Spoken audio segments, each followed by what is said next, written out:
টানা ষষ্ঠ দিনের মতো শহীদ মিনারে অবস্থান কর্মসূচি পালন করলেও দাবি আদায়ে সরকার কোনো পদক্ষেপ না নেওয়ায় এবার কর্মবিরতিতে যাচ্ছে পল্লী বিদ্যুৎ সমিতির কর্মকর্তা কর্মচারীরা।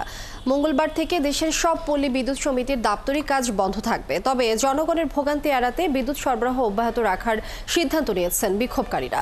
সোমবার বিকেলে জাতীয় শহীদ মিনারে এক সংবাদ সম্মেলনে এই ঘোষণা দেন আন্দোলনরত কর্মকর্তা কর্মচারীরা। তারা জানান, কর্মবিরতির পাশাপাশি শহীদ মিনারের অবস্থান কর্মসূচি অব্যাহত থাকবে। আন্দোলনের প্রতি সংহতি জানিয়েছেন বিভিন্ন সামাজিক ও পেশাজীবী সংগঠনের প্রতিনিধিরাও। এদিন শহীদ মিনারে এসে আন্দোলনকারীদের পাশে দাঁড়ান উমামা ফাতেমা। তিনি ৭ দফা দাবির প্রতি পূর্ণ সমর্থন জানিয়ে সরকারকে দ্রুত সমাধানের আহ্বান জানান। দাবি আদায় না হলে আরও কঠোর কর্মসূচির হুঁশিয়ারি দেন বিক্ষোভকারীরা।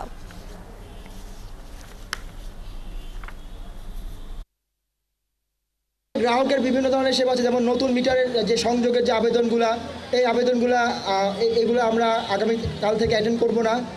তারপরে হচ্ছে আপনাদের বিভিন্ন ধরনের মিটার নতুন লাইন নির্মাণ, নতুন সংযোগ সম্পর্কিত কোনো কাজই আগামীকাল থেকে আর করা হবে না।